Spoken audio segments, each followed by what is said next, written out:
Bunny Vas works పేరుతో సొంతంగా banner పెట్టి తొలి ప్రయత్నంగా ఆ సంస్థ నుంచి అందించిన లిటిల్ హార్ట్స్ తో పెద్ద హిట్ కొట్టారు బన్నీవాస్. దీంతో ఆయన ప్రొడ్యూస్ చేసిన కొత్త చిత్రం మిత్రమండలి పట్ల ప్రేక్షకుల్లో ఆసక్తి నెలకొంది. టీజర్ ట్రైలర్ ఫన్నీగా సాగడంతో సినిమాకు మంచి బజ్ క్రియేట్ అయింది.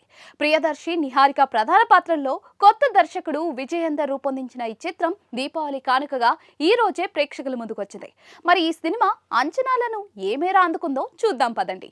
మొదటగా కథ విషయానికి వస్తే, జంగిలిపట్నం అనే ఊరిలో ఎన్నికలు రావడంతో ఎమ్మెల్యే టికెట్ కోసం తుట్టే అనే కులానికి నాయకుడైన నారాయణ అంటే వీటివి గణేష్, ఫ్రీడమ్ రాజు సత్యప్రకాష్ మధ్య పోటీ నెలకొంటుంది. అదే ఊరిలో చైతన్య అంటే ప్రియదర్శి, సాత్విక్, అభి, రాజీవ్ అనే నలుగురు స్నేహితులు పనిపాట లేకుండా ఖాళీగా తిరుగుతూ ఉంటారు. ఓ రోజు సాత్విక్, అభి స్వేచ్ఛను చూసి ప్రేమలో పడిపోయి ఆమె కోసం కొట్టేసుకుంటారు. కొన్ని రోజులు వాళ్ళిద్దరూ స్వేచ్ఛ వెనుక తిరిగాక ఆమె నారాయణ కూతురు అని తెలిసి భయపడతారు. అదే సమయంలో నారాయణ తన కూతురు లేచిపోయిందంటూ పోలీస్ స్టేషన్లో అన్అఫీషియల్ కంప్లైంట్ ఇచ్చి తన కోసం వెతకమంటాడు. మరి స్వేచ్ఛ ఎక్కడికి వెళ్ళింది? ఎవరితో ప్రేమలో పడింది? తన వల్ల ఈ నలుగురు స్నేహితులు పడ్డ ఇబ్బందులేంటి? ఆమె తిరిగొచ్చిందా లేదా? ఈ విషయాలన్నీ తెరపై చూడాల్సిందే. నెక్స్ట్ కథనం విశ్లేషణ విషయానికి వస్తే, చెప్పుకోవడానికి పెద్దగా కథేముండదు. స్క్రీన్ ప్లే ఫార్మేట్ అంటూ కూడా ఏమి ఫాలో అవ్వరు. పాత్రలన్నీ నాన్ సీరియస్ గానే కనిపిస్తాయి. సన్నివేశాల్లోనూ సీరియస్నెస్ ఉండదు. అన్ని పాత్రలు కలిసి అల్లరల్లరిగా చేస్తూ ఉంటారు. ఎంత సీరియస్ సిచ్యువేషన్ అయినా కామెడీ టర్న్ తీసుకుంటుంది. సిల్లీగా అనిపించినా సరే ప్రేక్షకులను నవ్వించడమే ధ్యేయంగా సన్నివేశాలు సాగుతాయి. వినోదం పంచడానికి టాలీవుడ్ దర్శకులు ఎంచుకున్న కొత్త రూట్ ఇది. Jathiratnalu, Mad, I, Single, Little Hearts ఈ కోవలో పలు చిత్రాలు వచ్చాయి. ప్రేక్షకులను నవ్వించాయి. అయితే ఈ ఫార్ములా ప్రతిసారి వర్కౌట్ అవుతుందనే గ్యారంటీ లేదు. పంచులు పేలకపోతే, కామెడీ పండకపోతే ఇలాంటి ప్రయత్నాలు బూమరాంగ్ కూడా అవుతూ ఉంటాయి. మిత్రమండలిలో పై సినిమాల్లో మాదిరిగా కొంతమేర కామెడీ వర్కౌట్ అయింది. అక్కడక్కడ నవ్వులు పండాయి. కానీ సినిమా అంతా కూడా అలాగే నవ్వించుంటే ఇది కూడా పై జాబితాలో చేరేది. కానీ కథ మరీ పలుచనైపోవడం, సరైన కామెడీ సిచ్యువేషన్లు క్రియేట్ చేయకపోవడం, నవ్వులు అనుకున్నంతగా పండకపోవడంతో మిత్రమండలి ప్రేక్షకులకు మిశ్రమానుభూతినే కలిగిస్తుంది.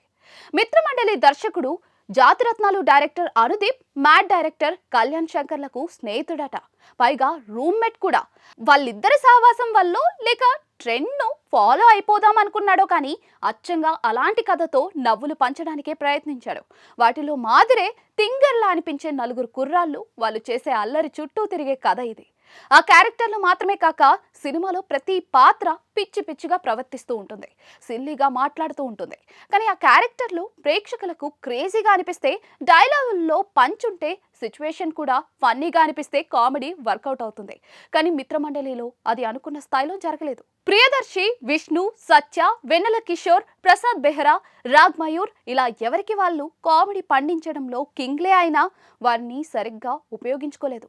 వారి ప్రతిభకు తగ్గ పాత్రలను క్రియేట్ చేయలేకపోయారు. ఈ ఆర్టిస్టులందరూ అక్కడక్కడ కొంచెం నవ్వించారు, కానీ డోస్ సరిపోలేదు. మధ్య మధ్యలో ఒక జోక్ పేలడం, కాస్త హుషారు రావడం, అంతలోనే తర్వాతి సన్నివేశం డల్గా మారడం, నవ్వు రాకపోవడం ఇది వరస. మిత్రమండలి కథలో హీరోయిన్ పాత్ర కీలకం.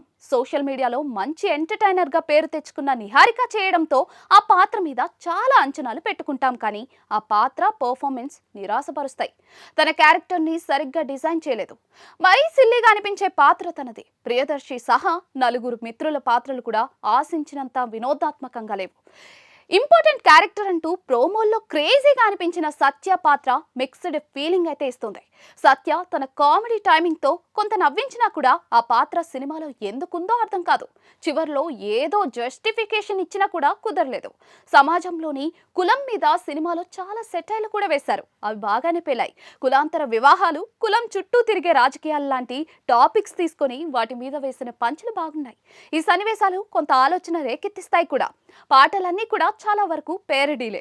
కత్తందుకో జానకి క్లైమాక్స్ లో ఫోక్ సాంగ్ వినడానికి బాగున్నాయి. ఎక్కువ అంచనాలు పెట్టుకోకుండా ఒక మోస్తరు కామెడీతో సరిపెట్టుకుంటామంటే మిత్రమండలిపై ఒక లుక్కేయొచ్చు. అంతకు మించి ఆశిస్తే మాత్రం నిరాశ తప్పదు. నటీనటుల విషయానికి వస్తే, ఈ మధ్య కొంచెం సీరియస్ పాత్రలు చేసిన ప్రియదర్శి మళ్ళీ జాతిరత్నాలు తరహా కామెడీ రోల్ ట్రై చేశాడు. ఆ పాత్రకు ఫిట్ అనిపించాడు.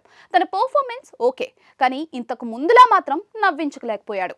తమిళంలో పెరుసుతో ఆకట్టుకున్న social media influencer Niharika NM Telugu డెబ్యూలో అంచనాలను అందుకోలేకపోయింది. తన అపియరెన్స్ పెర్ఫార్మెన్స్ జస్ట్ ఓకే అనిపిస్తాయంతే. రాగ్ మయూర్, విష్ణు ఓయ్, ప్రసాద్ బెహ్రా స్నేహితుల పాత్రల్లో బాగానే చేశారు, కొంతమేర నవ్వించారు. వెన్నెల కిషోర్ ఉన్నాడు కదా అని ఎక్కువ ఊహించుకుంటే కష్టం. తన కామెడీ వర్కౌట్ కాలేదు. సత్య బాగా పెర్ఫామ్ చేసినా కూడా తన పాత్ర అనవసరం అనిపిస్తుంది. బ్రహ్మానందం చిన్న పాత్రలో మెరిసి మాయమయ్యారు. సాంకేతిక వర్గం విషయానికి వస్తే సంగీత దర్శకుడు ఆర్ఆర్ ధ్రువన్ ఈ కథకు తగ్గట్లుగానే ఎక్కువగా రీమిక్స్ పేరడీ పాటలే అందించారు. అవి ఎంటర్టైనింగ్ గా అనిపిస్తాయి. ధ్రువన్ నేపథ్య సంగీతం ఓకే. సిద్ధార్థ్ ఎస్జే సినిమాటోగ్రఫీ బాగానే సాగింది. విజువల్స్ కలర్ఫుల్ గా అనిపిస్తాయి. నిర్మాణ విలువలు సినిమాకు అవసరమైన స్థాయిలో ఉన్నాయి. ఇలాంటి సినిమాల్లో కథ గురించి ఎవరూ పెద్దగా ఆలోచించరు. ఫన్నీ సిచ్యువేషన్లు క్రియేట్ చేయడం, డైలాగుల్లో పంచ్ ఉండడం కీలకం. ఆ విషయంలో కొత్త దర్శకుడు విజయేందర్ కొంత ప్రయత్నం చేశాడు. తన సెన్స్ ఆఫ్ హ్యూమర్ కొన్ని సన్నివేశాల్లో కనిపిస్తూ ఉంటుంది. కానీ చాలా చోట్ల రైటింగ్ మరీ తేలిగ్గా అనిపిస్తుంది. అందువల్లే సన్నివేశాలు పండలేదు. విజయేందర్ టేకింగ్ అయితే ఓకే.